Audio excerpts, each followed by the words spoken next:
किन anthropometry basically it is made by two words, दो शब्दों से मिलके बना हुआ है, किन एंड एंथ्रोपोमेट्री। किन का बेसिकली मतलब होता है कि मोशन या मूवमेंट हम कह सकते हैं, कोई भी मूवमेंट होता है उसको हम किन कह सकते हैं।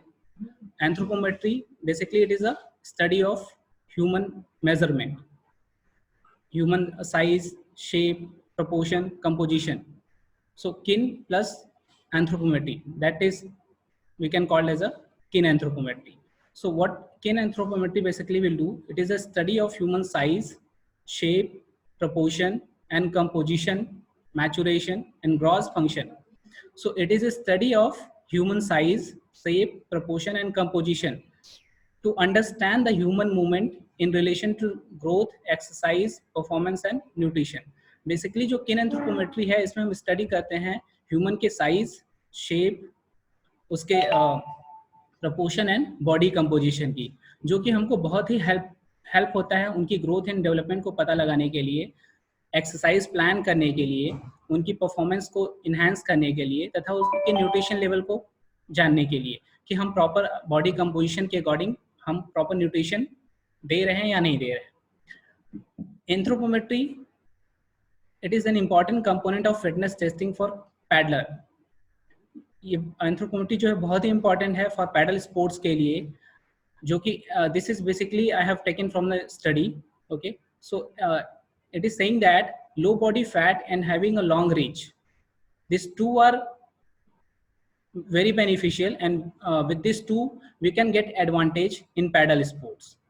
ये दो चीजें हैं जो low body fat and long reach. Long reach हम कैसे पा सकते हैं, अगर हमारा आर्म स्पान ज्यादा हो, अगर हमारी हाइट ज्यादा हो तो इसके थ्रू हम लॉन्ग रीच को पा सकते हैं। दूसरी चीज है लो बॉडी फैट, जो कि अगर किसी भी प्लेयर्स में फैट ज़्यादा है तो उसकी बॉडी को मूव करने के लिए रिस्ट्रिक्ट करता है। So low body fat is very important. Low body fat means we have to increase the lean body mass. So this two component are very important in paddle sports, so we should focus on this two. So basically I mean to say kinanthropometry is the study of human shape, size, proportion and composition to understand the growth and development, to understand the nutrition level, to understand the exercise. Okay,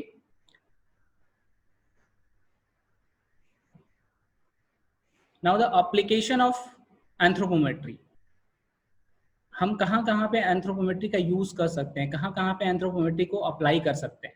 so first one, physics से मतलब होता है कि generally हम क्या कहते हैं, किसी भी प्लेयर को हम देखते हैं, जैसे अगर आप कंपेयर करें जर्मनी के प्लेयर को या फिर इंडिया के प्लेयर को, सो हम अगर जर्मनी के प्लेयर को देखते हैं तो हम उसको देखते ही कह सकते हैं कि हाँ उसकी फिजिक, हमारे मन से, हमारे दिमाग से एक ही वर्ड आता है फिजिक, उस बच्चे की, उस प्लेयर की फिजिक बहुत अच्छी है। सो फिजिक का बेसिकली मीन्स है कि जब उसकी बॉडी शेप, उसकी साइज, उसकी बॉडी कंपोजिशन से related.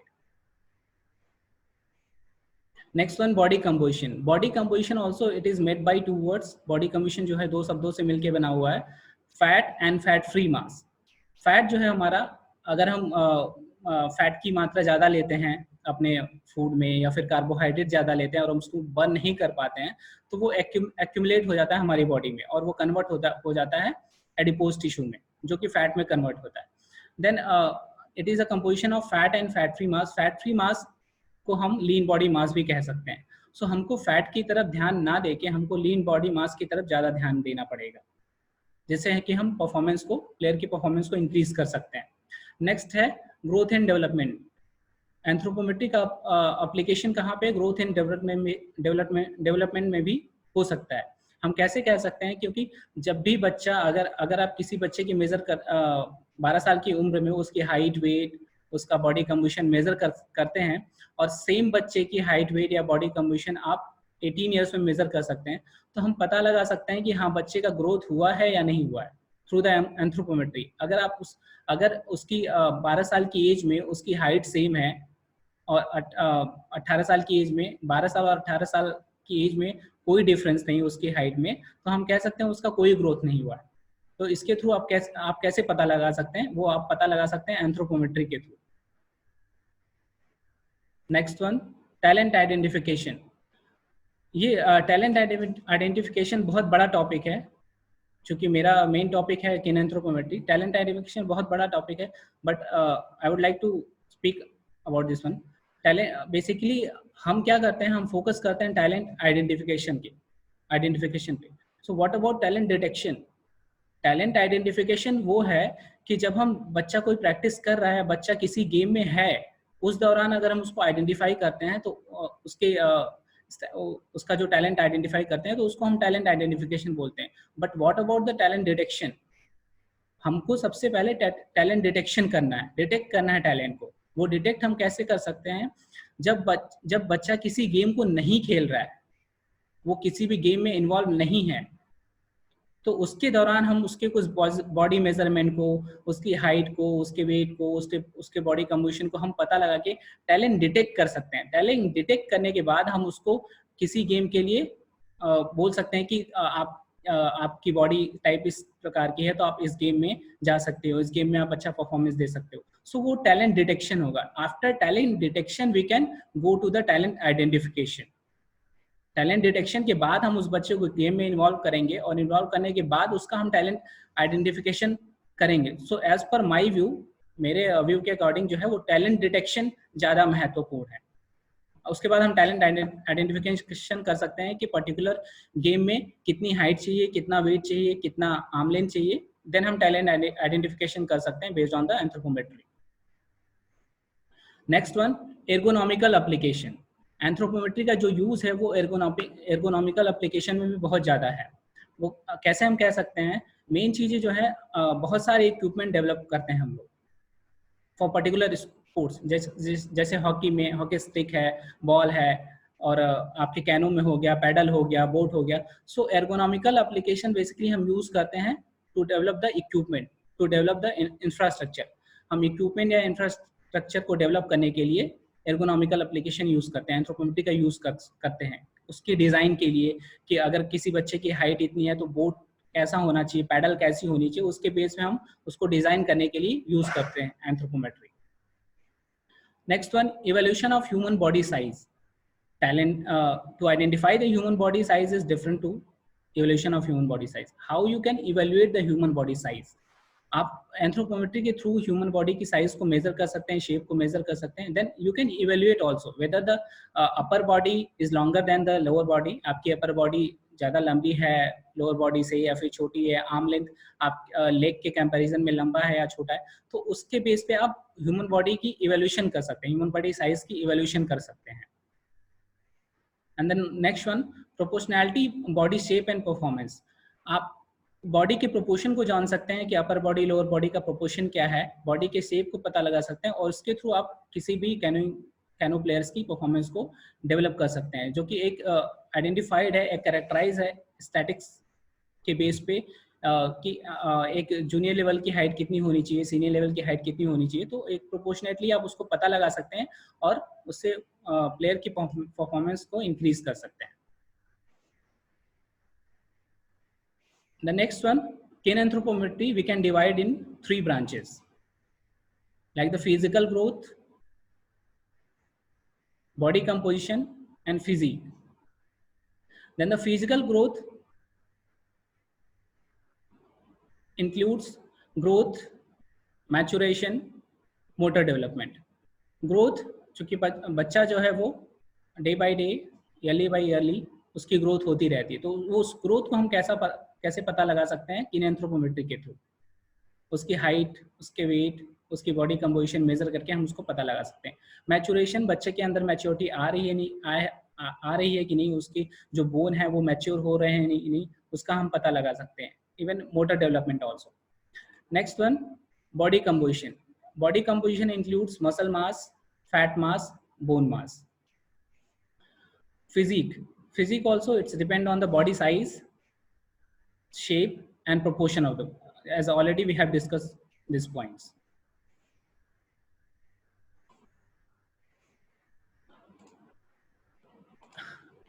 If you know about the anthropometry, kinanthropometry, if you know what is anthropometry and how you can apply anthropometry in the field of application, in the field of sports, in the field of canoe sports, in the field of any other sports, then you can go for talent identification or talent detection also. अगर आपको पता है कि anthropometry क्या है, anthropometry से हम कौन कौन सी चीज़ें को मेजर कर सकते हैं, वो क्या महत्व रखता है आपकी गेम में, तो उसके थ्रू आप टैलेंट आइडेंटिफिकेशन कर सकते हैं। क्योंकि आपको पता है कि बच्चे की हाइट कितनी होनी चाहिए जूनियर लेवल पे, आप बच्चे की हाइट को मेजर करके इस कैनो स्पोर्ट्स में आप उसका टैलेंट आइडेंटिफाई कर सकते हैं कि हाँ, ये बच्चा पर्टिकुलर इस गेम के लिए, पर्टिकुलर कैनो स्पोर्ट्स के लिए वो सुटेबल होगा। देन अगर आपको एंथ्रोपोमेट्री के बारे में पता है, then you can predict the future performance also. हम जानते हैं कि जो बच्चे का फ्यूचर परफॉर्मेंस है या फिर एलीट प्लेयर को आप आइडेंटिफाई कर सकते हैं, प्रेडिक्ट करना चाहते हैं एलीट प्लेयर्स को, तो उसको सिर्फ एंथ्रोपोमेट्री एक मीडियम नहीं है, बहुत सारे मीडियम है। उसका physical component, mental component, even psychological component, there are many things, बहुत सारी चीजें जिस पे कि परफॉर्मेंस डिपेंड होता है। लेकिन एंथ्रोपोमेट्री एक पार्ट है उनका, जिससे कि हम परफॉर्मेंस को प्रेडिक्ट कर सकते हैं। So if you know about the anthropometry, you can predict the performance, you can predict the future elite player also, okay? And directly, if you know the anthropometry, directly you can predict the future elite player. And if you identify talent properly, then you can predict a future elite player, and you can predict the performance also. Next one, the simple way to identify talent. There are many ways, but I'm talking about the kinanthropometry. So in related to the kinanthropometry, this is the very simple way to identify the talent. So first you have to measure the height, because height is a very dominant factor, जो कि canoe sports में बहुत dominate करता है। बहुत सारे sports हैं जिसमें हाइट डोमिनेट करता है, like volleyball, basketball, okay. But अगर हम कहें कि हॉकी प्लेयर है, उसकी हाइट बहुत ज़्यादा होनी चाहिए, तो वो सुटेबल नहीं होगा उसके लिए। मे बी उसकी रीच लंबी होगी, लेकिन वो जब बैंड करेगा तो उसकी परफॉर्मेंस अच्छी नहीं आएगी। हमको सबसे पहले फाइंड आउट करना है कि कौन कौन से ऐसे डोमिनेंट फैक्टर हैं जो पर्टिकुलर स्पोर्ट्स में चाहिए हमको। तो उसमें हाइट इन्वॉल्व है। हम कैसे टैलेंट को आइडेंटिफाई कर सकते हैं? हाइट के थ्रू, वेट के through, bone diameter, you can measure the bone diameter also, body composition, fat and fat-free mass, somatotype. This is includes endomorph, mesomorph, and ectomorph. We'll discuss later about the somatotypes.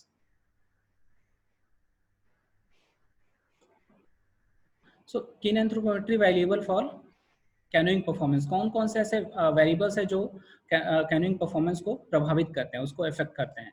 So first one, height. If अगर किसी player की height अच्छी होगी उसके game के according, तो उसकी performance अच्छी होगी। जैसे कैनो स्पोर्ट्स की बात करते हैं, अगर कैनो स्पोर्ट्स में हाइट आपकी 180 या 184 के बीच है, तो आपकी परफॉर्मेंस अच्छी होगी। जैसा कि लास्ट सेशन में संजय बेनीवाल जी ने बताया था कि अगर उसकी हाइट अच्छी है, किसी की हाइट अच्छी नहीं है, तो उनको 3 पैडल मारना पड़ेगा। अगर हाइट अच्छी है तो उसको 2 ही पैडल मारने पड़ेंगे। सो वो बेनिफिट आपको मिलेगा। Second one is weight. Weight भी परफॉर्मेंस को इफेक्ट करता है, क्योंकि अगर आपके अंदर वेट नहीं होगा तो आप फोर्स डेवलप नहीं कर पाएंगे, क्योंकि weight is directly proportion to the force. Okay, so weight भी एक बहुत महत्वपूर्ण फैक्टर है। बहुत ज़्यादा भी नहीं होना चाहिए, एक लिमिट होनी चाहिए, ऑप्टिमम लेवल पे होना चाहिए। सो वेट भी जो है एक महत्वपूर्ण फैक्टर है परफॉर्मेंस को इंक्रीज करने के लिए। Next one, arm span. Arm span भी हम मेजर कर सकते हैं। आर्म स्पान बहुत सिंपल मेथड है मेजर करने का। आर्म स्पान के थ्रू जो है किसी प्लेयर की, कैनो प्लेयर की हाइट को मेजर करके आर्म स्पान को हम मेजर कर सकते हैं। अगर आर्म स्पान को आपने मेजर कर लिया तो आप उसकी रीच को पता लगा सकते हैं कि उसकी कितनी रीच होगी एंड उसका लीवर कहाँ कितना सपोर्ट करेगा, उसके थ्रू हम पता लगा सकते हैं। Next one, body composition. Body composition, I already told you about the body composition. It is includes fat and fat-free mass. Next one, somatotype. Somatotype, endomorph, mesomorph, ectomorph. So these all are the variable. So now let us discuss about some data, like London 2012 Olympic data related to the cano sports. So as you can see here, जैसा कि आप यहाँ पे देख सकते हैं इस screen पे, ओके, कैनो स्प्रिंट एज जो है वो 26.2, जो एवरेज एज है वो 26 साल है कैनो स्पोर्ट्स में, and height 179.4, weight 78.2, BMI 24.2। And particular अगर हम फीमेल की बात करें तो उनकी एज जो है वो 26.3, height 171.2, weight 66.3 and BMI 22.6। And male की बात करें, age 26.2, height 184.1, weight 85.1 and BMI 25.1।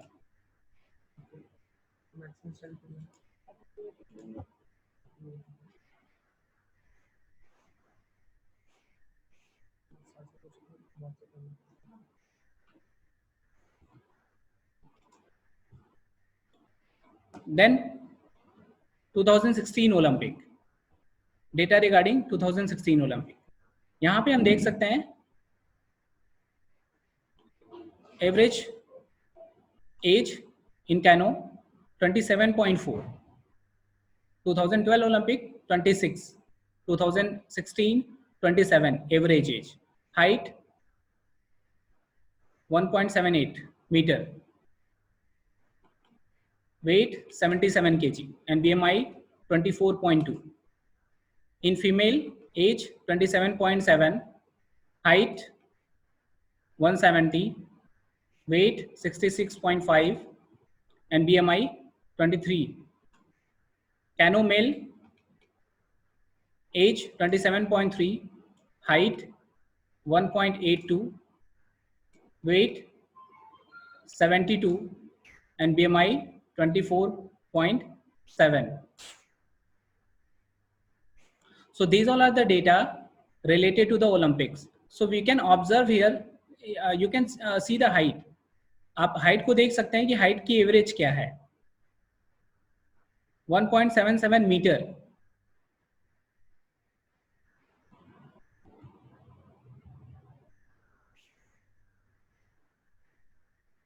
Now हम बात करते हैं लंदन 2012 ओलंपिक सारे गेम्स की एवरेज हाइट का।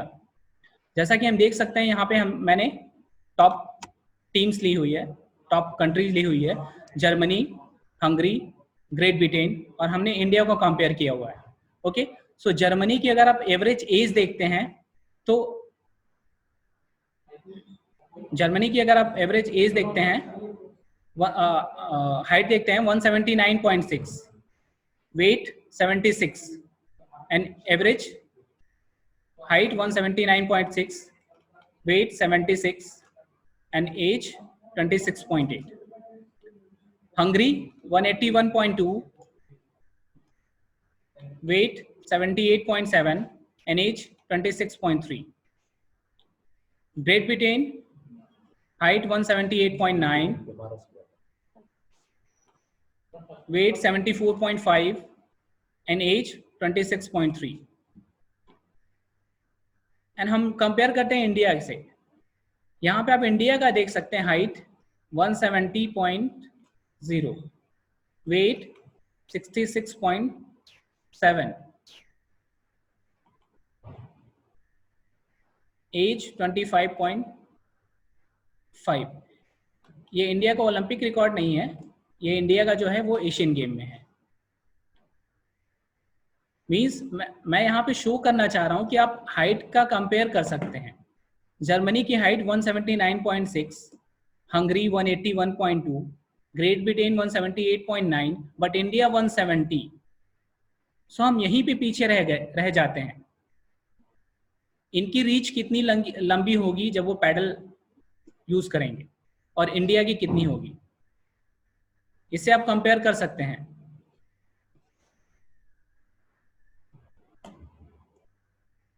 नेक्स्ट, पर्टिकुलर कैनो से रिलेटेड।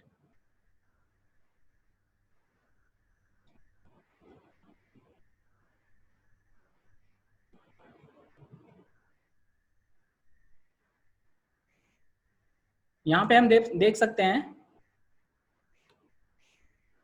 हंगरी की height 179, weight 82, age 29। Great Britain 185, weight 84, age 29। Germany 177 height, 74 weight, 25.4 age. But India we have in Asian game in 2018, height 169.5, weight 65.5, age 24. So इस data को देख के हम कैसे कह सकते हैं कि हाँ इंडिया ओलंपिक में पहुंचेगा, जब हम बेसिक लेवल पे ही नहीं पहुंच पा रहे हैं, बेसिक हाइट पे ही नहीं पहुंच पा रहे हैं, बेसिक वेट को गेन नहीं कर पा रहे हैं, तो हम कैसे कह सकते हैं कि इंडिया ओलंपिक में पार्टिसिपेट करेगा। सो मेरा ये डेटा आपको दिखाने का सेंस यही है कि आप यहाँ पे फोकस करें। जब वो बच्चा उस रीच लेवल को पा ही नहीं पाएगा तो हम कैसे कह सकते हैं कि वो ओलंपिक में परफॉर्मेंस देगा।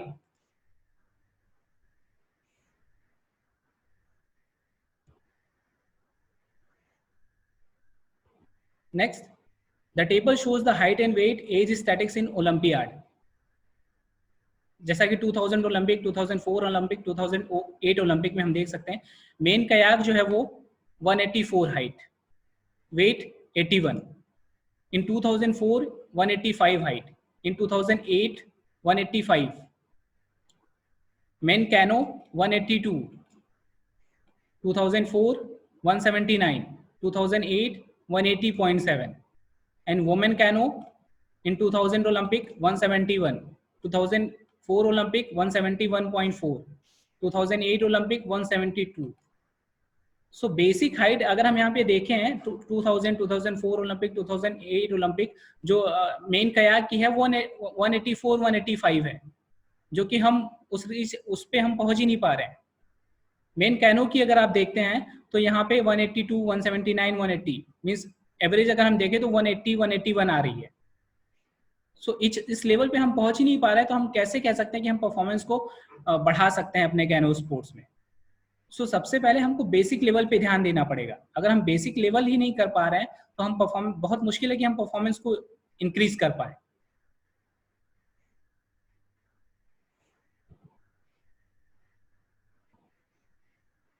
सो अब बात आती है कि अगर हम हाइट की इतनी बात करते हैं कि हाइट कैनो से बहुत रिलेटेड है, हाइट के थ्रू हम कैनो की परफॉर्मेंस को इम्प्रूव कर सकते हैं, तो हर किसी के कोच में को हर जो जितने भी कोच यहाँ पे हैं, जितने भी लोग अटेंड करें, उन सबके दिमाग में ये होगा कि हम कैसे हाइट को प्रेडिक्ट करें या कैसे हाइट को जानें। So let me give you some formula. First formula is 2 years 2 method. 2 years 2 method means age in 2 years multiply by 2। मैंने बात की थी टैलेंट डिटेक्शन की, आप कैसे टैलेंट को डिटेक्ट कर सकते हैं। जब आपको पता है कि आपके कैनो स्पोर्ट्स में हाइट की कितनी जरूरत है, 182, 184, ओके, आपको पता है कि एक एलीट प्लेयर्स की हाइट की कितनी जरूरत है, तो आप उसकी हाइट का पता लगा सकते हैं इस मेथड के थ्रू, 2 years 2 मेथड। सिंपली वे, आप जब बच्चा 2 साल का होता है, आपको टैलेंट डिटेक्शन की बात कही थी मैंने, जब तक आप टैलेंट डिटेक्ट नहीं कर पाएंगे, करते हैं, तो आप आइडेंटिफाई नहीं कर सकते। सो जब बच्चा 2 साल का है तो उस समय आप उसकी हाइट को मेजर करिए। ओके, टैलेंट डिटेक्शन के लिए आपको जाना पड़ेगा, आपको बहुत जगह पे घूमना पड़ेगा, ठीक है। तो जब बच्चा 2 साल का है तो उसकी हाइट आप मेजर करिए। सपोज उसकी हाइट होती है 34 इंच, ओके, सो आप उसको जस्ट मल्टीप्लाई करिए 2 से, वो 68 इंच हो जाएगी। सो हम कह सकते हैं कि बच्चा जब एडल्टहुड में आएगा, वो या वो 18 ईयर्स का होगा, या वो अपनी पीक हाइट को, मैक्सिमम हाइट को वो पाएगा, ओके, सो उसकी हाइट जो होगी वो 68 इंच होगी। A simple way to predict the height. सो आप अगर बच्चे की हाइट आपके गेम्स के अकॉर्डिंग आ रही है तो आप उसको पर्टिकुलर उस गेम में चूज कर सकते हैं, उस गेम में सिलेक्ट कर सकते हैं। अदरवाइज आप उसको कह सकते हैं कि आप इस गेम के लिए सुटेबल नहीं है, आप दूसरे गेम के में जा सकते हैं। 2 साल के बच्चे को आप डिटेक्ट कर सकते हैं टैलेंट, ओके। उसके बाद जब बच्चा धीरे धीरे बड़ा होगा तो वो ट्रेनिंग, आप उसको 2 साल में कैनो की ट्रेनिंग नहीं देंगे, लेकिन आप एक डिटेक्शन करेंगे, आप उन बच्चों को सेलेक्ट करेंगे, ओके। सो जब बच्चे की एज आएगी प्रॉपर 10 साल का बच्चा होगा, उसके बाद आप अपनी ट्रेनिंग स्टार्ट करेंगे। Another method, growth curve. ये भी एक बहुत सिंपल फॉर्मूला है हाइट को प्रेडिक्ट करने का। सिंपली आपको एक ग्रोथ कर्व चार्ट मिलेगा, आप बच्चे की हाइट को मेजर करिए और उस ग्रोथ कर्व चार्ट पे प्लॉट करिए प्लॉट करने के बाद उसी परसेंटाइल में आप उस बच्चे की हाइट 18 ईयर्स में देख सकते हैं कि वो बच्चा 18 ईयर्स में जाके कितना, उसकी हाइट कितनी होगी। उस ग्रोथ चार्ट पे आपको हाइट जो है उसकी प्लॉट करनी पड़ेगी। जब बच्चा छोटा होगा, 2 साल का है, ओके, तो आपको उस ग्रोथ चार्ट पे हाइट को प्लॉट करना है और आप उसी परसेंटाइल में जाके आप देख सकते हैं 18 साल के में उसकी हाइट कितनी होगी। एक और मेथड है genetic potential height predictor. Okay, ये भी बहुत सिंपल मेथड है। सिंपली आप जो है बच्चे की पेरेंट्स का एवरेज हाइट ले सकते हैं। सपोज उसके मदर की हाइट है 62 इंच, ओके, और फादर की हाइट है 68 इंच, ओके। सो उन दोनों का एवरेज हम कह सकते हैं 65 इंच होगा, okay. 62 + 68 130 divided by 2। So average जो है मदर एंड फादर की हाइट है वो 65 इंच है। तो अगर आप किसी बॉय की हाइट को प्रेडिक्ट करना चाह रहे हैं तो उसमें आप 2.5 ऐड कर दीजिए, ओके। सो वो हो जाएगा 67.5। अगर किसी गर्ल की हाइट आप मेजर कर रहे हैं तो उसमें 2.5 माइनस कर दीजिए, तो वो हो जाएगा 62.5। सो ये सिंपल फॉर्मूला है मेजर करने का, हाइट को प्रेडिक्ट करने का। सो इसके थ्रू आप टैलेंट को डिटेक्ट कर सकते हैं। even you can identify talent also. The next one, advantage of height in cano athletes. What is the advantage? To assess selection of elite male and female. Okay, height को major करके हम किसी भी athlete का selection कर सकते हैं, junior level, senior level. But हमको ये पता होना चाहिए कि जूनियर लेवल पे क्या रिक्वायरमेंट है हाइट की, कितनी रिक्वायरमेंट है हाइट की, सीनियर लेवल पे हाइट कितना होना चाहिए, या फिर जो एलीट एथलीट्स हैं उनकी हाइट कितनी होनी चाहिए, हमें इसका पता होना चाहिए। Then only we can select. Another one, height would be most likely an essential और एक्सट्रीमली डिजायरेबल परफॉर्मेंस डिटरमिनेंट। हम जैसा कि जानते हैं कि ओलंपिक लेवल पे हाइट आपकी 184 होनी चाहिए, देन आपकी रीच लंबी होगी और आपकी परफॉर्मेंस अच्छी हो सकती है। सो ये क्या है, मोस्ट डिजायरेबल फैक्टर है जो कि परफॉर्मेंस को इंक्रीज कर सकता है कैनो स्पोर्ट्स में। Another one, it is an advantage if a peddler is tall but it's only one of the factor of all the necessary ability for success. Height हम कह सकते हैं ये इसका एक एडवांटेज है, लेकिन ये सिर्फ हाइट ही एडवांटेज नहीं देता है। हाइट एक फैक्टर है, इसके अलावा बहुत सारे फैक्टर, आपके फिजिकल कंपोनेंट है, मेंटल कंपोनेंट है, वो सारे फैक्टर भी आपके परफॉर्मेंस को इंक्रीज करते हैं। ओके, सो हाइट एक फैक्टर है, बहुत सारे फैक्टर हैं जिससे परफॉर्मेंस इंक्रीज हो सकती है। Another one, a mindset can also be seen as arising out of a person world view और फिलॉसफी ऑफ लाइफ। जैसा कि आप देखते हैं आपका एक माइंडसेट भी डेवलप हो जाता है। जैसे अगर आप एक इंडियन प्लेयर्स को या एक जर्मनी के प्लेयर्स को, दोनों को साथ में आप खड़े देखें तो आप कहेंगे कि हाँ, जर्मनी के प्लेयर्स की फिजिक अच्छी है, ये ही जीतेगा। ओके, तो आपके अंदर वो एक माइंडसेट डेवलप हो जाता है कि आप कह सकते हैं कि नहीं, उस बच्चे की हाइट, उस बच्चे की फिजिक अच्छी है तो वो जीतेगा। हो सकता है कि हमारे बच्चे का या इंडियन प्लेयर्स का मोटर कंपोनेंट लेवल बहुत अच्छा हो, उनकी जो फिटनेस लेवल बहुत अच्छी हो, उनका जो स्किल है, उनकी टेक्निक्स बहुत अच्छी हो। बट अगर हम देखने की बात करें, देख के हम कहेंगे कि जो जर्मनी का प्लेयर है वो परफॉर्मेंस अच्छी देगा। हो सकता है कि उसकी परफॉर्मेंस अच्छी भी होगी क्योंकि उसकी रीच लंबी होगी। सो उसके पास एक प्लस पॉइंट है कि उसकी हाइट ज्यादा है। तो अगर उसके थोड़े से मोटर कंपोनेंट या उसके थोड़े से जो उसकी स्ट्रेंथ है, जो उसका फिजिकल कंपोनेंट है, वो थोड़ी सी वीक भी है, तो उसकी हाइट का उसको एडवांटेज मिलेगा। So why don't we select that height? So सबसे पहले हमको टैलेंट डिटेक्ट करना पड़ेगा, then only we can reach to the performance.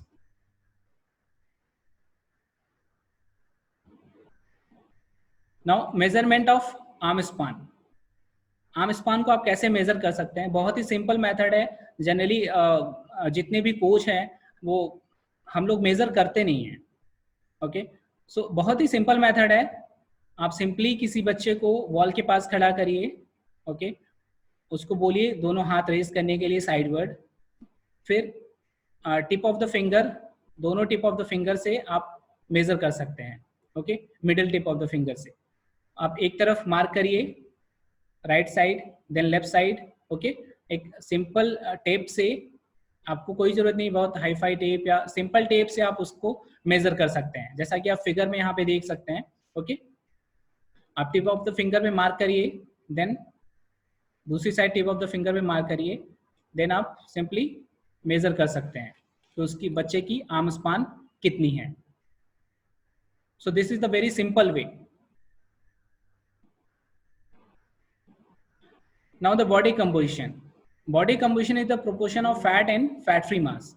जैसा कि मैंने आपको बता दिया है, बॉडी कंपोजिशन फैट और फैट फ्री मास से मिलकर बना है। फैट फ्री मास को ही हम लीन बॉडी मास भी कहते हैं। Okay, so lean body mass includes muscles, bone and organs. जो लीन बॉडी मास हमारा बना हुआ है वो मसल से, बोन से और ऑर्गन से। सो हमको क्या करना है, अब कैनो स्पोर्ट्स में हमको क्या करना है, हमको फोकस करना है फैट फ्री मास की तरफ। हमको फोकस करना है फैट फ्री मास की तरफ। हमको इम्प्रूव करना है फैट फ्री, हमको एनहांस करना है उसकी लीन बॉडी मास को, उसको बढ़ाना है, सो दैट उसकी परफॉर्मेंस अच्छी होगी।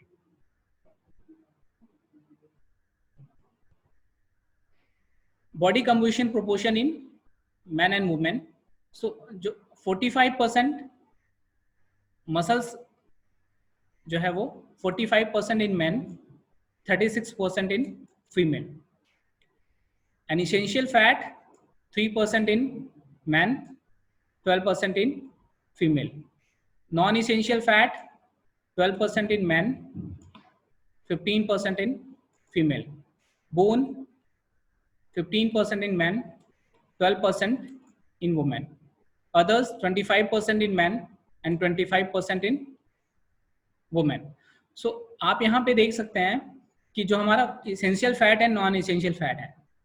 Essential fat requirement in man is 3%, 3% जरूरत होती है इसेंशियल फैट मैन में, और वुमेन में जो है वो 12% होती है।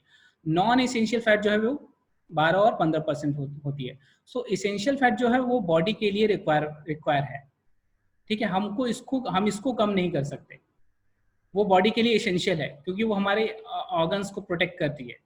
ओके, नॉन इसेंशियल फैट को अगर आप रिड्यूस करना चाहते हैं, फैट जो नॉन इसेंशियल फैट है यहाँ पे 12% एंड 15%, उसको हम रिड्यूस कर सकते हैं। हमको यहाँ पे फोकस करना है कि नॉन इसेंशियल फैट जो है बॉडी में, हमको वो रिड्यूस करना है, वो कम करना है। सो उसको आप कैसे कम कर सकते हैं? डाइट प्लान करके, ट्रेनिंग के थ्रू, बहुत सारे मेथड है जिससे आप कम कर सकते हैं। ओके, सो हमको फोकस करना है to reduce non essential fat.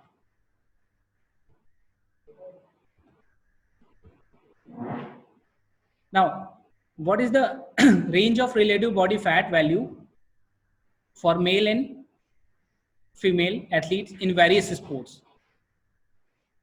कितनी फैट परसेंट रिक्वायरमेंट है अलग अलग स्पोर्ट्स में? लाइक जैसे आप यहाँ देख सकते हैं, basketball, baseball, body building, canoeing, cycling, fencing. Okay, so कितनी फैट रिक्वायरमेंट है? सो इस रिक्वायरमेंट के बेस पे आप अपने प्लेयर्स की फैट को देख सकते हैं कि उसमें फैट ज्यादा है या कम है। अगर ज्यादा है तो आप उसको कम कर सकते हैं। ओके, सो नाउ कैनोइंग में मेल के लिए जो है वो 6 to 12% रिक्वायरमेंट है फैट की, वुमेन 10 to 16%। रोइंग की बात करें तो main 6 to 14% and women 8 to 16%। But now the question is how to measure the fat percentage. आपको पता तो हो गया कि आपको जो कैनोइंग मेन में है वो 6 से 12% तक की रिक्वायरमेंट है, एंड वुमेन में जो है वो 10 से 16% तक की रिक्वायरमेंट है। रोइंग में जो है वो 6 से 14% तक, और वुमेन में 8 से 16। सो आप इसको मेजर कैसे करेंगे? फैट को आप पता कैसे लगाएंगे कि हाँ इस बच्चे की इतनी फैट है? Okay, so very simple method, आपको स्किन फोल्ड मेजर करना है। किसी भी बच्चे की स्किन फोल्ड मेजर करना है, जैसा कि यहाँ पे है triceps skin fold. Okay, triceps skin fold measure करने के लिए आपको एक स्किन फोल्ड कैलिपर की जरूरत पड़ेगी। ओके, बहुत कॉस्टली नहीं है, आप सिंपली अमेजन के थ्रू परचेस कर सकते हैं। ओके, हर कोच इसको परचेस कर सकते हैं, आपको थोड़ा सा एफर्ट देना पड़ेगा। Okay, simply you can mark a point here on acromion point. Okay, acromion point here. Okay, then you can mark one point on radial, okay, tip of the radial. Then you can take half of this measurement, आप इसके बीच के भाग पे mark लगाएंगे, okay. Then triceps point को आप fold करके उसको पुल करेंगे, ओके. देन वहां पे आप स्किन फोल्ड कैलिपर को प्लेस करेंगे. देन रीडिंग आपको जो है वो स्किन फोल्ड कैलिपर के जो उसमें एक वॉच होगी उसमें आपको दिख जाएगी, ठीक है, कि उसकी रीडिंग कितनी है, 6 mm है या फिर 5 mm है, वो रीडिंग आपको वहां से पता चल जाएगी. तो इसके थ्रू आप ट्राइसेप्स स्किन फोल्ड को मेजर कर सकते हैं. Then biceps skin fold same होगा जैसे आपने ट्राइसेप्स मेजर किया था एक्रोमियन पॉइंट और रेडियल पॉइंट पे. सो ट्राइसेप्स हमने बैक साइड मेजर किया था, देन बाइसेप्स आपको फ्रंट साइड मेजर करना है. सेम प्रोसीजर जो है वो सेम होगा, okay. Next one, sub scapula skin fold.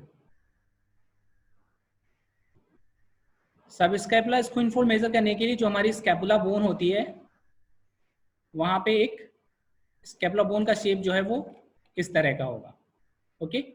सो आपको यहाँ पे पॉइंट करना है, ओके. यहाँ से 1 सेंटीमीटर बिलो आपको जो फैट है उसको होल्ड करना है, देन उसको पुल करना है. पुल करके आप स्किन फोल्ड कैलिपर प्लेस करेंगे उस प्लेस पे, देन आपको रीडिंग वॉच में आपको रीडिंग दिखाई देगी, okay.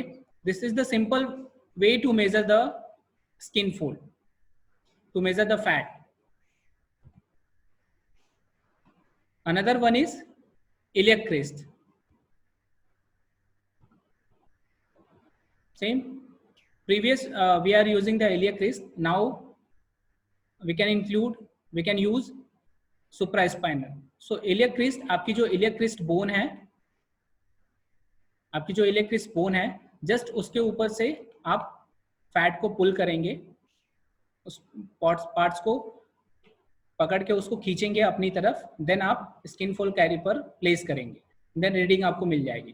Then supra spinal, just iliac crest bone से आप 45 एंगल बना के ओके, 45 एंगल बना के आप इस पार्ट को होल्ड करेंगे, देन उसको पुल. ये आपका होगा जो वो डायगोनल मेजरमेंट होगा, डायगोनली होगा मेजरमेंट, और ये जो होगा वो हॉरिजेंटल होगा.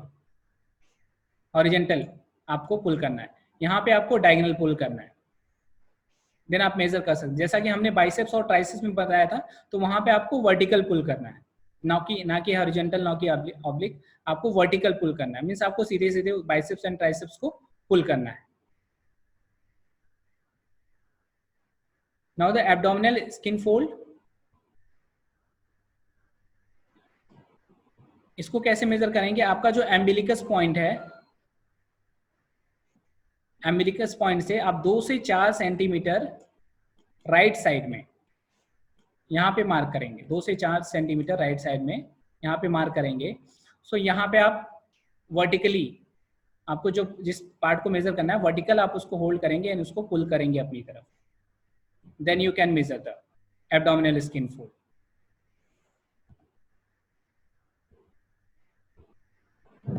Then thigh skin fold, in same way, thigh skin fold you have to mark on bone, okay. Another one you have to mark just above the here knee point, then you can take half of the area, then here you can pull, here you can pull and you can measure the thigh skin fold.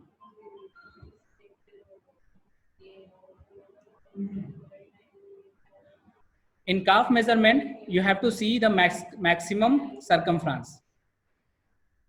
In calf, maximum circumference you have to see, and there, the right side of the calf, just you have to pull. You have to pull the part, you have to pull the fat area, then you can measure, and the reading will be here. So this all is the very simple method to measure, but just you have to practice, and for that you need the skin fold caliper. If you have a skin fold caliper, you can practice with that and you can be perfect. Now if you have measured the biceps, triceps, subscapula and suprailiac, so you need not to go for any calculation, you need not to go for any formula. Okay, आपको किसी भी फॉर्मूले की जरूरत नहीं है कि आपको बॉडी फैट परसेंटेज मेजर करना बहुत ही टिपिकल है, बहुत ही मुश्किल होता है. ओके आपको बहुत सारे फॉर्मूले यूज करने पड़ते हैं. आपको यहाँ पे कोई फॉर्मूला यूज नहीं करना है. मैं एक बहुत सिंपल मेथड दे रहा हूँ. आप सिर्फ 4 बॉडी पार्ट्स को मेजर करिए, बाइसेप्स, ट्राइसेप्स, सबस्कैपुला एंड सुप्राइलियक. अगर आपने 4 बॉडी पार्ट्स को मेजर कर लिया, सिंपली आप सपोज 6 सेंटीमीटर है biceps, 5 triceps, subscapula 8 and suprailiac 9. Suppose biceps आपका 6 mm, ट्राइसेप्स 5, सबस्कैपुला 8 और सुप्राइलियक 9 mm. सो आपको सिंपल इन चारों को ऐड कर देना है.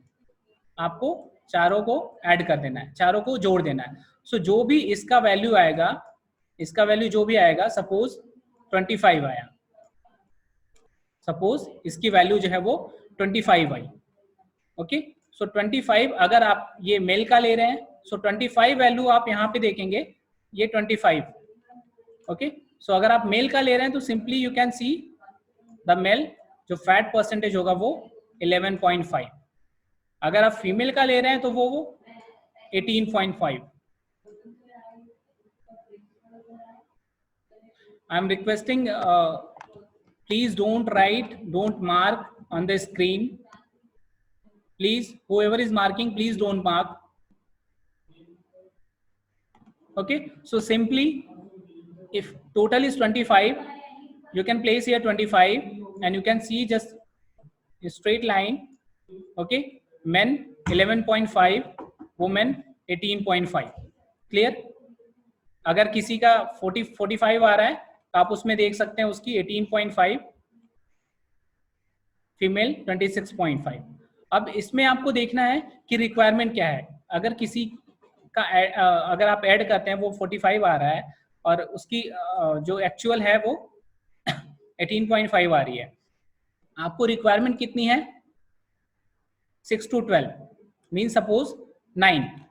ओके सो आप इसको 18.5 से 9 पे कैसे ले आएंगे? सो उसमें आपको डाइट प्लानिंग, आपको ट्रेनिंग की जरूरत पड़ेगी. ओके सो ये बहुत ही सिंपल मेथड है जिसको आप कहीं भी मेजर कर सकते हैं. Okay now indirect method of body composition. यहाँ पे हम बात करें इनडायरेक्ट मेथड की. डायरेक्ट मेथड भी है बट वो बेसिकली पोस्टमार्टम में यूज होता है. डायरेक्ट मेथड में सिर्फ एक मेथड है, पोस्टमार्टम. पोस्टमार्टम में यूज होता है जब भी किसी भी मैन या वुमेन या फिर किसी भी पर्सन का पोस्टमार्टम होता है तो उसके थ्रू हम उसकी बॉडी कंपोजिशन का पता लगा सकते हैं. But I will be talking about the indirect method. Okay so first method is bioelectrical impedance analysis. जो बायोइलेक्ट्रिकल इम्पिडेंस एनालिसिस है, इसके थ्रू आप बॉडी कंपोजिशन का पता लगा सकते हैं. आप कैसे बेसिकली इसमें जो होता है पूरी बॉडी में इलेक्ट्रिक पास किया जाता है. ओके करंट पास किया जाता है. जैसा कि हम जानते हैं कि अगर हमारी बॉडी में फैट परसेंटेज ज़्यादा होगा या फैट की मात्रा ज़्यादा होगी तो बॉडी में जो है वो करंट पास नहीं होगा, वो उसको रिस्ट्रिक्ट करेगा पास होने के लिए, वो उसको फ्लो नहीं मिलेगा पास होने के लिए. सो सिंपली हम जो जिसका भी हमको मेजर करना है उस पर हम इलेक्ट्रिक करंट प्रोवाइड करेंगे. ओके उसके हाथ में मार्किंग देंगे, पैर में देंगे. ओके उसके थ्रू एक मशीन के थ्रू, इम्पिडेंस के थ्रू हम उसको इलेक्ट्रिक प्रोवाइड करेंगे और वो उसकी बॉडी में जाएगा. ओके उसकी बॉडी में जाएगा. और अगर वो जहाँ पे भी रिस्ट्रिक्ट करता है, सपोज उसकी बॉडी में इस एरिया में फैट परसेंटेज ज़्यादा है तो यहाँ पे वो उसको रिस्ट्रिक्ट करेगा करंट पास होने के लिए. ओके सो ये रीडिंग आपको मशीन पे मिल जाएगी. जो स्क्रीन है ना मशीन की, वहाँ पे आपको रीडिंग मिल जाएगी कि उसके अंदर कितना फैट परसेंटेज है और कितना लीन बॉडी मास है या कितना फैट है। सो ये थोड़ा कॉस्टली मेथड है, ये आप हर जगह यूज नहीं कर सकते। ओके, ये इसमें खर्च भी है, आपको मशीन खरीदने के लिए भी बहुत पैसा लगाना पड़ेगा, तो इसको आप ज्यादा यूज नहीं कर सकते। Another method is hydrostatic weighing. इसमें बेसिकली आपको क्या करना है, जिस भी प्लेयर्स का आपको बॉडी कंपोजिशन मेजर करना है, उसको पहले आप नॉर्मल आपको उसका वेट मेजर करना है। ओके, नॉर्मल वेट मेजर करके आप उसको देख लेंगे, उसके बाद उसको वाटर में इमर्स करना है। उसको पानी में एक आप उसको चेयर पे बिठा दीजिए, चेयर से एक उसको वेस्ट पे एक अच्छी सी बेल्ट लगा दीजिए। ओके, उसके बाद आप उसको पानी में इमर्स करेंगे, पानी में इमर्स करेंगे, सो उसकी वेट रीडिंग यहाँ पे आ जाएगी। ओके, सो वेट रीडिंग आ जाएगी। सो उसका normal weight and water weight, okay, दोनों लेने के बाद एक फॉर्मूला है, उस फॉर्मूले में आप उसको लगाएंगे तो उसका जो है बॉडी कंपोजिशन आपको पता चल जाएगा। सो ये भी एक मेथड है जिसके थ्रू हम बॉडी कंपोजिशन को पता लगा सकते हैं। मैं आपको ये बहुत डिटेल में नहीं बता रहा हूँ क्योंकि बहुत सारे स्लाइड्स हैं हमारे पास। ओके, और सिंपल मेथड मैंने आपको बता दिया, स्किन फोल्ड कैलिपर, सो इस वजह से मैं आपको ये बहुत डिटेल में नहीं बता रहा। स्किन फोल्ड कैलिपर जो कि मैंने आपको बता दिया है, 4 साइड आप मेजर करिए, उसके थ्रू आप, एक टेबल है, टेबल मैंने दे रखा है, आप उस पे जाइए, आप उस पे जाके पता लगा सकते हैं। देन ड्यूअल एक्सरे मशीन, इसको हम सिंपल वे में डेक्सा बोलते हैं, डेक्सा मशीन। डेक्सा मशीन में सिंपली एक मशीन होगी, ओके, जिसपे आप किसी भी प्लेयर की, जिस प्लेयर को आपको मेजर करना होगा, उस प्लेयर को आप उस पे लाइड ऑन पोजिशन में उसको बोल देंगे लेटने के लिए। देन जो स्कैनर होगा वो उसकी पूरी बॉडी को स्कैन करेगा। ओके, स्कैनर जो है वो उसकी पूरी बॉडी को स्कैन करेगा। देन ऑटोमेटिकली स्कैनर के थ्रू रीडिंग आपके डेस्कटॉप पे आ जाएगी, रीडिंग आपके डेस्कटॉप पे आ जाएगी कि उसका फैट परसेंटेज कितना है, उसका लीन बॉडी मास कितना है, everything will be there on the desktop.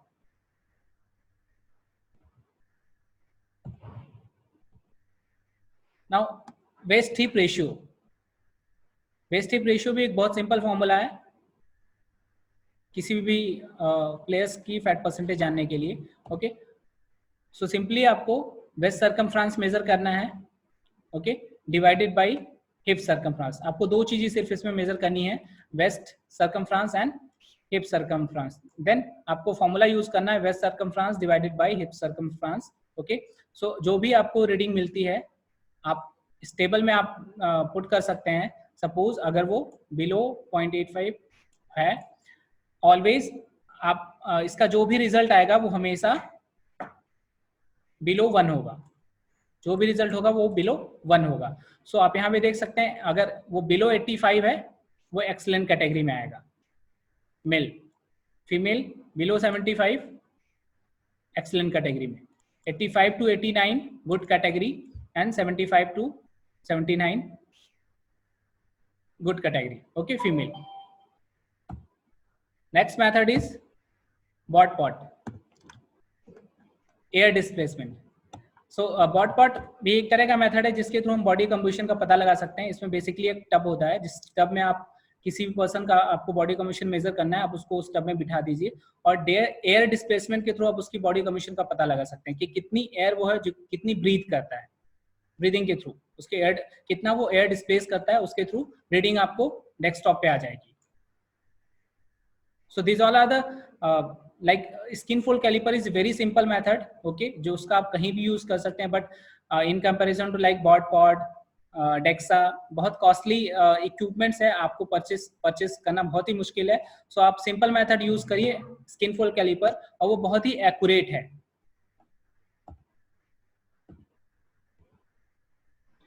Next is somatotype. This is the major thing, somatotype. Simply the somatotype is a classification of human physique based on body shape and size. Okay, हम किसी भी human body को उसकी body shape and size के through classify करते हैं। जैसा कि यहाँ पे देख सकते हैं आप, अगर किसी की बॉडी लाइक फैटी है या फिर वाइड वेस्ट है, लार्ज बोन स्ट्रक्चर है, ओके, सो हम उसको एंडोमॉर्फ में कह सकते हैं कि उसकी बॉडी जो वो है एंडोमॉर्फिक टाइप है। जैसे कि आप देख सकते हैं रेसलर की body, okay, wide waist, large bone structure होता है, ओके, सो हम कह सकते हैं उनकी बॉडी एंडोमॉर्फिक टाइप है। देन अगर किसी की body medium bones, solid torso, okay, low fat levels है, wide shoulder with a narrow waist, usually refer to muscular. अगर किसी की बॉडी इस टाइप से दिख रही है तो हम उसको कह सकते हैं मीजोमॉर्फिक बॉडी टाइप, ओके। बेसिकली हम इसमें कह सकते हैं जो एथलीट्स होते हैं, ओके, वो होते हैं उनको हम मीजोमॉर्फिक टाइप बॉडी टाइप बोलते हैं।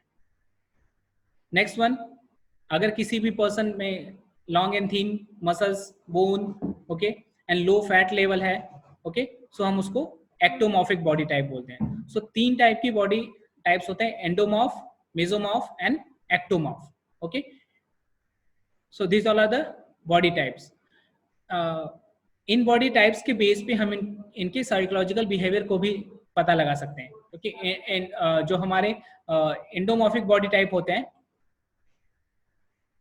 ये बहुत ही खुश रहते हैं, हैप्पी टाइप के होते हैं। मेसोमॉर्फिक होते हैं ये अपने काम से काम मतलब रखते हैं बेसिकली। और जो एक्टोमॉर्फिक होते हैं ये थोड़े से उदास रहने वाले होते हैं, ओके, शाई होते हैं, इस टाइप के होते हैं, ठीक है। तो 3 बॉडी टाइप हैं एंडोमॉर्फिक, जिनमें जो लोग फैटी होते हैं, वेस्ट लार्ज होता है, बोन स्ट्रक्चर लार्ज होता है। Mesomorphic, medium bone, low fat level, wide shoulder, narrow waist, and ectomorphic, long and thin muscles and low fat storage. Ratio क्या होता है बॉडी, ओके, सो लेवल जो है वो 1 to 12, मेसोमॉर्फिक जब भी हम मेजर करते हैं वो 1 to 12 मेजर करते हैं, ओके। जो 1 होगा वो लेस होगा, 12 होगा जो हाई होगा। जैसे अगर हम बात करते हैं एंडोमॉर्फ की, सो अगर एंडोमॉर्फ 1 है तो हम कह सकते हैं उसकी एंडोमॉर्फिक जो है वो लेस है, एंडोमॉर्फिक बॉडी टाइप लेस है। अगर 12 है तो हम कह सकते हैं एंडोमॉर्फिक बॉडी टाइप वो जो है हाई है, ज्यादा है। देन उसके बाद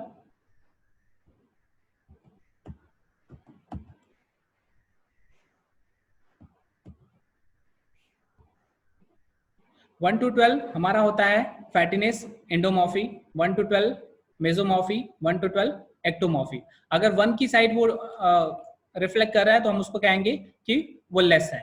अगर 12 की साइड कर रहा है हाई। जैसे जैसे वो बढ़ता जाएगा उसकी जो कंपोनेंट है, उसकी जो क्वांटिटी है वो बढ़ती जाएगी। वो जैसे जैसे अगर उसका 1 to 12 इंक्रीज होता जाएगा तो हम उसको कह सकते हैं उसमें मस्कुलैरिटी बढ़ती जा रही है। या फिर अगर इधर की तरफ बढ़ रहा है तो हम उसको कहेंगे उसका फैटीनेस जो है वो बढ़ता जा रहा है, वो फैटी होता जा रहा है।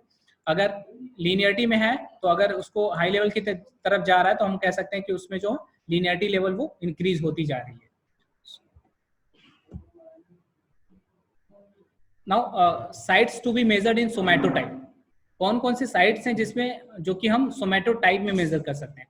फैट परसेंटेज के लिए हमको सिर्फ 4 चीजों की जरूरत थी, जैसा कि बाइसेप्स, ट्राइसेप्स, सबस्कैपुला एंड सुप्राइलियम। सो सोमैटोटाइप के लिए आपको कौन कौन सी चीजों को मेजर करना जरूरी है, ओके। सो ये सारी चीजों को आपको मेजर करना जरूरी है सोमैटोटाइप में। हाइट, वेट, ओके, हाइट आप मेजर कर सकते हैं, weight, triceps, subscapula, supraspinal, calf, humerus, femur, upper arm, calf, okay. So height weight जो है हमारा बेस है, triceps, subscapula, supraspinal and calf, skin fold thickness and breadth जो है वो humerus and femur, girth, upper arm and calf. So ये सारे body types आप मेजर कर सकते हैं। ओके, जैसा कि आप यहाँ पे एरो देख रहे हैं, सारे बॉडी टाइप आपको जो भी बॉडी का मेजरमेंट है यहाँ पे वो सारे रिफ्लेक्ट कर रहे हैं आपके मूवमेंट में। जब भी आप जो कैनोइंग कायाकिंग की मूवमेंट है वो ये सारे बॉडी पार्ट्स आपको इस मूवमेंट में रिफ्लेक्ट कर रहे हैं। सारी चीजें इन्वॉल्व हैं आपके इसमें। जब भी आप प्रैक्टिस कर रहे हैं या फिर आप परफॉर्मेंस के दौरान, मैच के दौरान जब भी आप हैं, तो ये सारी चीजें उसमें जो है वो रिफ्लेक्ट कर रही हैं, कहीं ना कहीं पे यूज हो रही है ये सारी चीजें। ओके,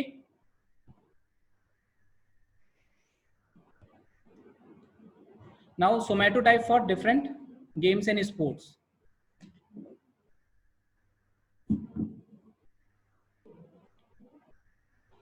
आप जैसा कि यहाँ पे देख सकते हैं किस डिफरेंट गेम है हमारे पास और किस गेम की किस टाइप की सोमैटोटाइप रिक्वायरमेंट है। जैसा कि वेट लिफ्टर के लिए है 271, ओके, बास्केटबॉल 354, ओके। सो 271 क्या रिफ्लेक्ट करता है? 2 endomorph, 2 mesomorph and 1 ectomorph, okay. So and basketball के लिए 354, 3 रिफ्लेक्ट करता है आपका एंडोमॉर्फ, 5 मेसोमॉर्फ एंड 4 एक्टोमॉर्फ। यहाँ पे हम देख सकते हैं कैनोइंग सॉरी, कैनोइंग के लिए किस सोमैटोटाइप की जरूरत है? ओके, 263 जो सोमैटोटाइप की रिक्वायरमेंट है कैनोइंग के लिए वो 263। सो मींस 2 जो है वो endomorph, 6 mesomorph and 3 ectomorph. So means canoe के लिए जो सोमैटोटाइप की जरूरत है वो 263, 2 endomorph, 6 mesomorph and 3 ectomorph. Now somatotype for rowers. This figure basically I have taken from my research. Okay, I have done a research on rowers, so this is from my study. So rowers के लिए जो requirement है rowers या कैनोस के लिए हम कह सकते हैं कि वो 263 यहाँ पे है। ओके, जैसा कि मैं आपको बता रहा हूँ ये मेरी रिसर्च का है, तो ये I have selected the 8 Olympians. Okay, सो ये 8 ओलंपियन का डेटा है जिन्होंने ओलंपिक में पार्टिसिपेट किया हुआ है। क्लियर? सो उनकी बॉडी टाइप आप देखिए कौन कहाँ पे लाई कर रहा है। ओके, सो इसी वजह से हमारे पास मेडल नहीं आ पाते हैं। ओके, इनकी बॉडी टाइप होनी चाहिए थी जो यहाँ पे लाई कर रहे हैं, इनकी बॉडी टाइप यहाँ पे होनी चाहिए। तो हमको कैसे उनके सोमैटोटाइप मेजर करके हमको इनको यहाँ से यहाँ पे लाना है। जो ये बॉडी टाइप है इसको हम यहाँ से हमको यहाँ पे लाना है, तब हम कह सकते हैं कि वो प्रॉपर फिजिक है, प्रॉपर सोमैटोटाइप जो रिक्वायरमेंट है उस गेम के लिए वो है प्रॉपर, तब वो परफॉर्मेंस दे सकते हैं। जैसे कि आप सारी बॉडी टाइप देख सकते हैं, कोई यहाँ पे लाई कर रहा है, इसको हमको यहाँ से यहाँ पे लाना है। एक बॉडी टाइप यहाँ पे लाई कर रही है, इसको हमको यहाँ से यहाँ लाना है। बेसिकली ये सारी जो बॉडी टाइप्स हैं ये सारे फैटीनेस की तरफ जा रहे हैं, एंडोमॉर्फ की तरफ जा रहे हैं। इनका जो मैक्सिमम है वो एंडोमॉर्फ है, लेकिन इनका मैक्सिमम होना क्या चाहिए? वो मेसोमॉर्फ होना चाहिए। सो हमको इन सारे प्लेयर्स को यहाँ से यहाँ लाना है। और उसको हम कैसे ला सकते हैं? हम उसको डाइट प्लान के थ्रू, ट्रेनिंग के थ्रू उनको ला सकते हैं।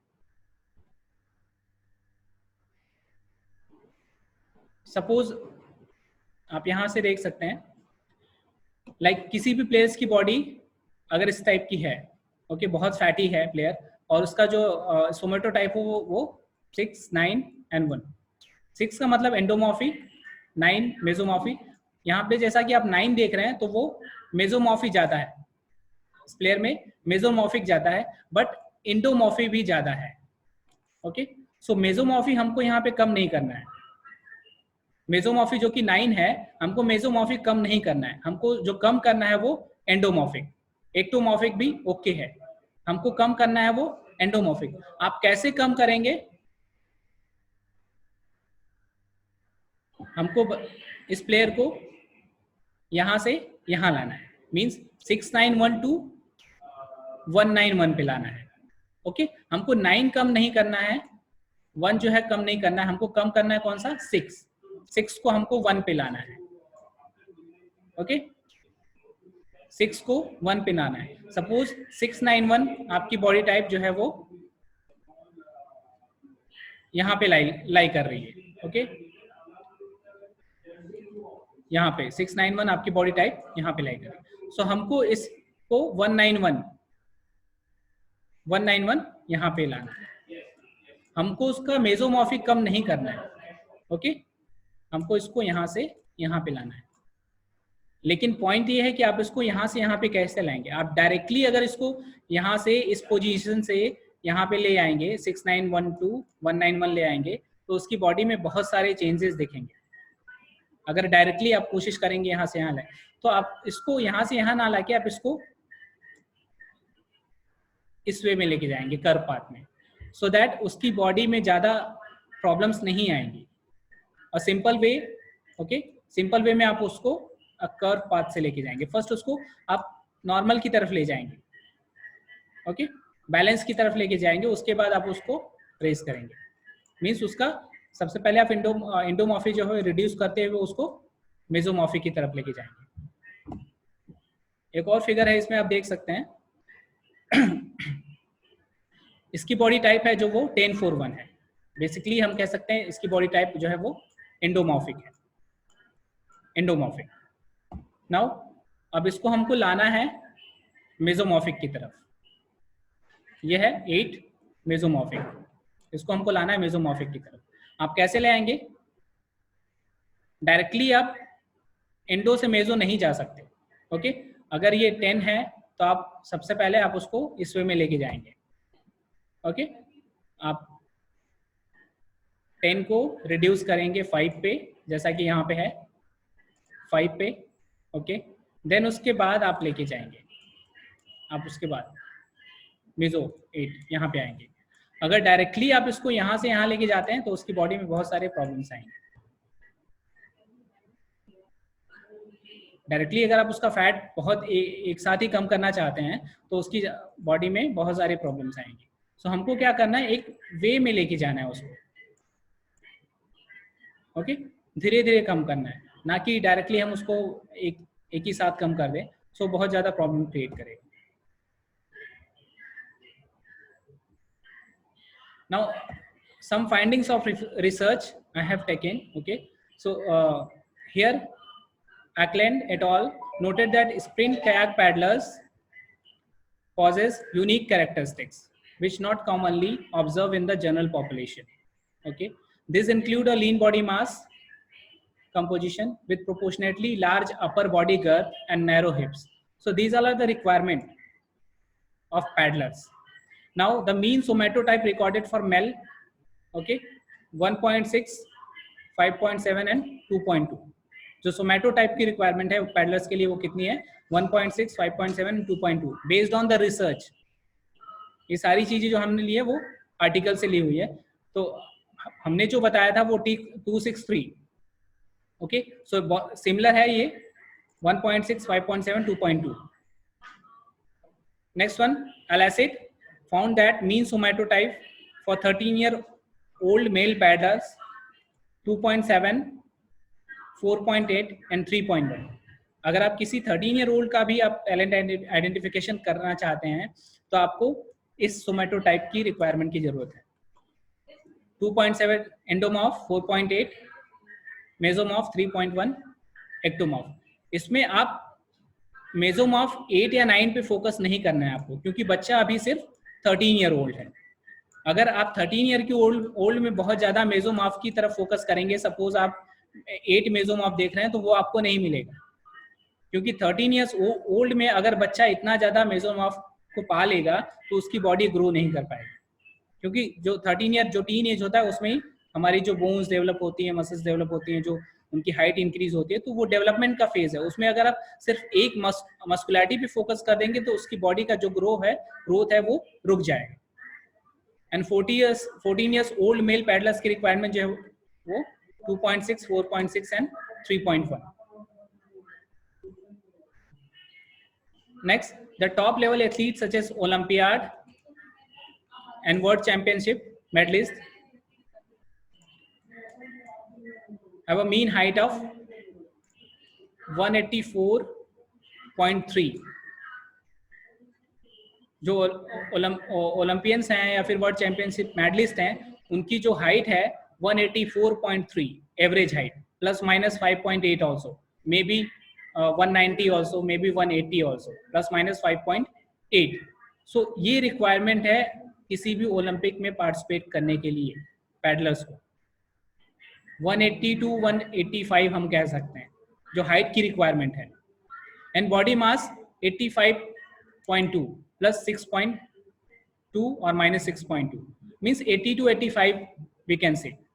जो बॉडी वेट की रिक्वायरमेंट है वो 80 टू 85। सो हमको यहाँ पे फोकस करना है, जो कि हम यहीं पे नहीं करते हैं focus.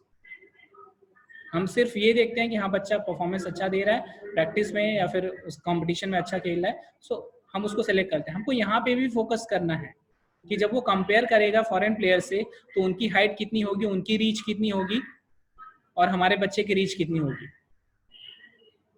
Moreover, top level athletes throughout the world are reported to have less body fat and more lean body mass। जैसा कि मैंने बताया था, आपको लीन बॉडी मास की तरफ फोकस करना है। हमको जो इम्प्रूव करना है वो लीन बॉडी मास को बढ़ाना है और फैट को, बॉडी फैट को वो रिड्यूस करना है। And we also saw a relationship between performance test and body and muscles mass in present study, which is considered important to increasing the lean body mass. Okay. In canoe paddlers, the performance test was positively correlated with the physical characteristics of neck girth, arm girth, forearm girth, thigh girth, BMC, arm trunk and total body. And while in kayak paddlers, positive correlation seen in height, arm span, leg length, arm fat. So इससे आप देख सकते हैं कि हाँ क्या क्या requirement है आपके कैनो में और आपके कायाक एथलीट्स में।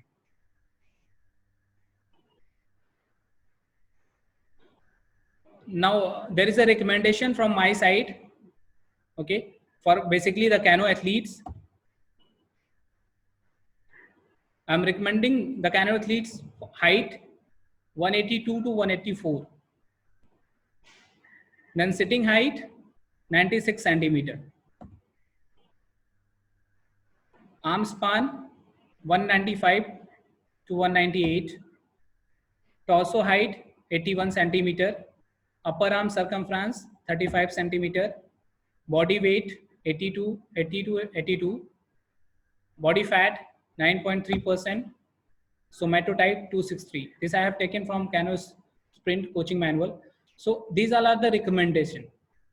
ये बेसिक स्टैटिक्स है जो आपको फॉलो करना पड़ेगा, बेसिक कैरेक्टरिस्टिक्स है जो आपको कैनो स्पोर्ट्स में फॉलो करना पड़ेगा। इस बेस पे आप सिलेक्शन कर सकते हैं एलीट प्लेयर्स का। हो सकता है कि कोई किसी बच्चे की हाइट 175 हो और उसका जो फिटनेस कंपोनेंट हो बहुत अच्छा हो, उसकी परफॉर्मेंस जो है बहुत अच्छी हो, सो हम उसको रिकमेंड कर सकते हैं। हम ये नहीं कह सकते कि सिर्फ हाइट मैटर कर सकता है, बहुत सारी चीजें मैटर करती हैं, लेकिन हाइट एक फैक्टर है जो कि परफॉर्मेंस को बढ़ा सकता है, जो कि परफॉर्मेंस को प्रोवाइड करता है। सो हमको यहाँ पे बहुत काम करना पड़ेगा किन एंथ्रोपोमेट्री पे। Friends, I have taken all these things from here. So thank you so much.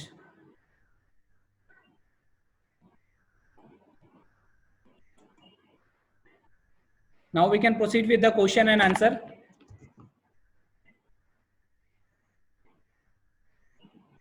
You can write your question in chat box.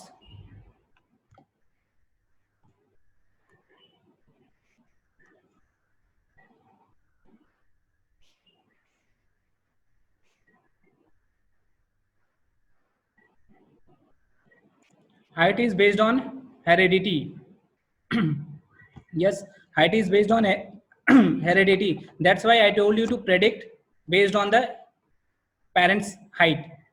You can take average of parents' height, then you can plus 2.5 for boys and minus 2.5 for girls.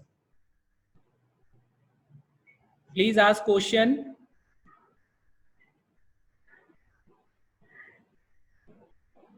Sir, please tell me height in feet for elite canoe players. Just I have recommended 180 to 184. You can go to the Google, just you can convert in feet. This is a very simple method.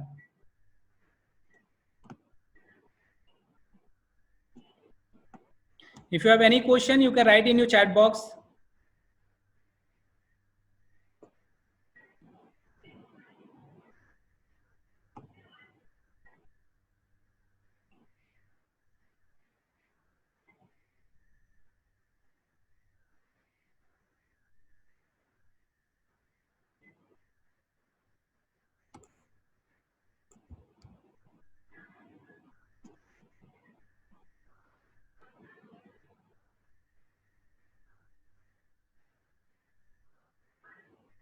Sir, please tell me the correct weight for cano player. As I have recommended 80 to 82, 80 से 82 kg. Because अगर किसी भी बच्चे की wait जो है वो 65 होगी तो उसको फोर्स कहाँ से मिलेगा, बच्चे को पावर कहाँ से मिलेगी अगर उसका वेट अच्छा नहीं होगा, वो पैडल कैसे मारेगा, उसके अंदर जब फोर्स ही जनरेट नहीं होगा. How can improve lean body mass? You can improve lean body mass through the providing diet. Okay, अगर किसी भी बच्चे की आपको लीन बॉडी मास इंप्रूव करनी है, उसको आप प्रोटीन डाइट उसको प्रोवाइड करिए और उसको ट्रेनिंग दीजिए.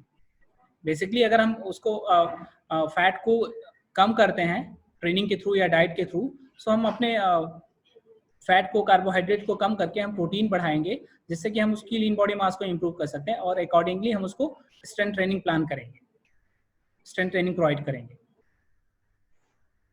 Sir please explain peak height velocity. Peak height velocity जब बच्चा अपनी पीक हाइट को पाता है 0 to 18 ईयर्स की एज में. ओके, जब वो अपनी पीक हाइट को पाता है तो वही हम पीक हाइट वेलोसिटी बोलते हैं. ओके,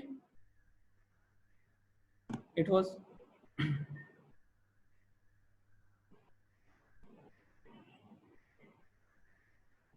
सर हाइट के अकॉर्डिंग ही वेट होना चाहिए, जरूरी है प्लीज. यस, हाइट के अकॉर्डिंग ही वेट होना चाहिए, लेकिन आप जैसे रेसलर्स वगैरह में देखते हैं तो उनका वेट हाइट के अकॉर्डिंग नहीं होगा, क्योंकि उनको जो उनका जो बॉडी टाइप, अगर उनका बीएमआई मेजर करेंगे तो वो उनका बीएमआई जो एक्सीड करता है, लेकिन उनको स्ट्रेंथ की रिक्वायरमेंट होती है. सो बिना बॉडी वेट के स्ट्रेंथ नहीं आएगा. सो इसलिए उनका बॉडी वेट जो है वो उनकी हाइट के अकॉर्डिंग ज्यादा होता है. लेकिन कैनो के लिए उनका बॉडी वेट जो है उनकी हाइट के अकॉर्डिंग होना चाहिए और उनका बीएमआई जो है वो नॉर्मल होना चाहिए. आप बीएमआई मैक्सिमम लेवल पे जा सकते हैं नॉर्मल कैटेगरी में. सपोज नॉर्मल कैटेगरी हमारा 18 to 24.5 है, तो आप 24.5 या 25 पे रह सकते हैं, उसमें कोई प्रॉब्लम नहीं है.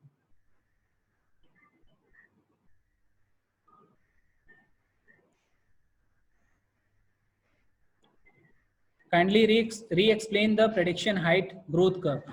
ग्रोथ कर्व बहुत सिंपल मेथड है. सिंपली आप बच्चे की हाइट को मेजर कर सकते हैं 2 साल की एज में या फिर 3 साल की एज में भी आप मेजर कर लीजिए बच्चे की हाइट को कि उसकी हाइट कितनी है, और आपको ग्रोथ कर्व चार्ट आपको गूगल पे मिल जाएगा. बहुत सिंपल वे है. तो आप उसकी 3 साल की एज की हाइट को आप उस चार्ट पे प्लॉट करेंगे. प्लॉट करने के बाद उसी के प्रोपोर्शन में, उसी की परसेंटाइल में आप 18 ईयर्स की एज में देखेंगे तो बच्चे की हाइट आपको पता चल जाएगी कि 18 ईयर्स की एज में बच्चे की हाइट क्या होगी. एक आपको जनरल वे मिल जाएगा कि बच्चे की हाइट क्या हो सकता है. कि बहुत सारे फैक्टर इन्वॉल्व हों उसमें. हो सकता है उसकी हाइट जो आपने प्रेडिक्ट की है, हो सकता है 2 सेंटीमीटर ज्यादा हो जाए या 2 सेंटीमीटर कम हो जाए, लेकिन वो आप एक प्रेडिक्शन आप कर सकते हैं कि हाँ, जब बच्चा 18 साल का होगा या एडल्टहुड में आएगा तो उसकी हाइट कितनी होगी.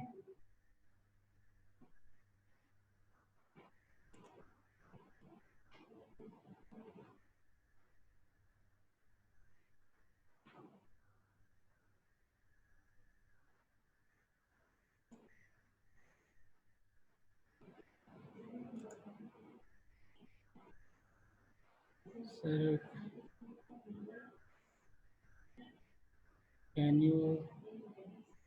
can you please explain what is FH plane? FH plane basically जब आप हाइट मेजर करते हैं ना, तो आपका जो ऑर्बिटल पॉइंट है, ऑर्बिटल पॉइंट, ये आपके जो इस पॉइंट से है वो स्ट्रेट होना चाहिए. मींस आपका जो हेड है ना वो प्रॉपर हॉरिजेंटल होना चाहिए. आपका ये लाइन जो यहाँ पे एक बनती है ऑर्बिटल पॉइंट से लेके आपके इस ईयर तक, वो स्ट्रेट लाइन होनी चाहिए, उसको हम फ्रैंकफर्ट हॉरिजेंटल प्लेन बोलते हैं, FH plane, Frankfurt horizontal plane. जब भी बच्चे की हाइट आप मेजर कर सकते हैं तो आपके यहाँ पे एक ऑर्बिटल पॉइंट से एक स्ट्रेट लाइन होनी चाहिए जो कि एक बिल्कुल हॉरिजेंटल टुवर्ड्स द ग्राउंड हो, उसको हम FH प्लेन बोलते हैं।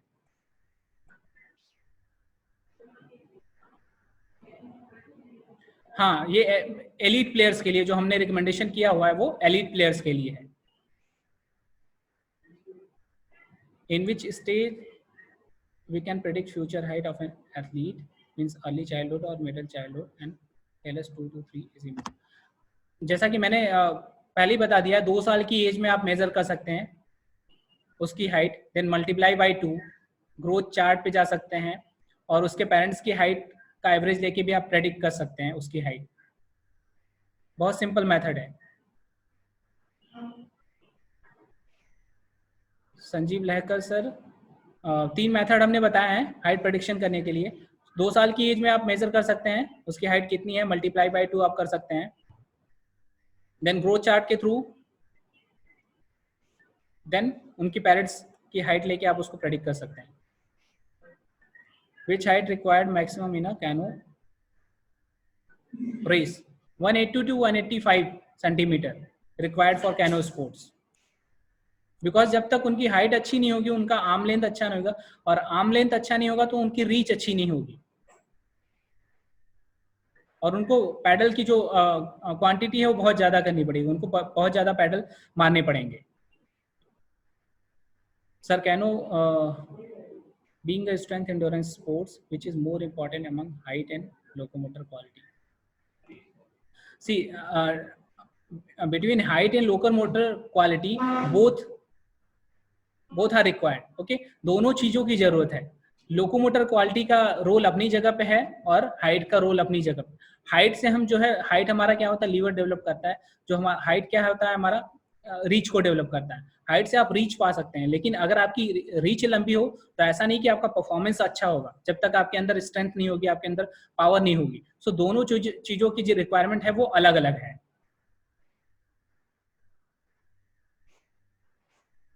जैसा कि हमने पहले ही बता दिया था, परफॉर्मेंस जो है सिर्फ एक चीज पे डिपेंड नहीं है, बहुत सारे फैक्टर है आपके, physical component, mental component, okay, kinanthropometric का बहुत सारे कंपोनेंट है जिस पे परफॉर्मेंस डिपेंड होता है। So I think no more question is there. So thank you so much. Just I would like to invite Prashant Kushwaha sir.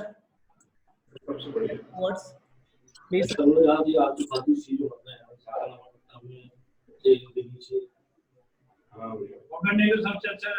सबसे बढ़िया निकाल के पानी में सभी धो के सबसे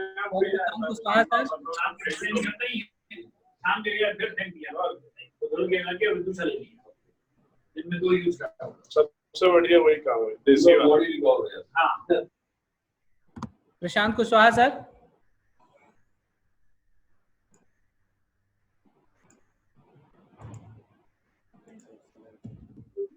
Yes sir, good afternoon sir. Sir, you can put your view sir. Hello, am I audible? Yes sir, you are audible. Am I audible sir? Yes sir, yes. Yes sir, thanks for I'm extremely thankful for your support and your pushing of all the things and giving light to the subject which has been required, and I hope this will be carried forward accordingly, and very informative points you have put in up, and laymen can do it. It's not mandatory. We need some lab or some specific things, so it is more effective then. So yeah, I think so the coaches knows things, but you have refreshed them and let them know the new techniques and how that can be implemented. And I hope it is clear how the roadmap, what we were, the planning of this classes was to create a roadmap how to achieve Olympic medals, that somewhere it is getting closer. What are the points we, the coaches, players, and management should keep in mind while doing it. I request you also, because you are in SAI and you are there, so from your end also you are requested to circulate these things in SAI centers where intake is around 60, 50 athletes, and elite athletes are there in SAI center only in India, are there in India. So it's a request from my end also to please circulate this and request them to follow the guideline what IKC has given and supported by your presentation and research. And we will be happy to take your help rather and opinion in future for kayaking canoeing discipline. And then we hope in advance from your end that you will help us and give your concern for the same. Thank you, sir. Thanks for everything. Bilkis ma'am is not here. From tomorrow, Raju sir will take up. If Bilkis ma'am is not there, so Raju sir will coordinate according to you. Okay. Professor Raju is a professor in Physical Education College, and he is very closely associated to IKCA from long. So from tomorrow or today, in fact, he will take up for other classes. We'll coordinate with you. Thank you, sir. Thank you so much, sir. As you have spoken about the coordination, so I'm there to help you, sir. If any point raised regarding the kin anthropometry or regarding the sports science, I'm there to help you. And every time I'll be supporting and I'll be taking, if whenever you require, you just text me or call me, I'll be there. And I will put my effort to improve the canoeing. Thank you, sir. Thanks for your support. So thank you so much, sir.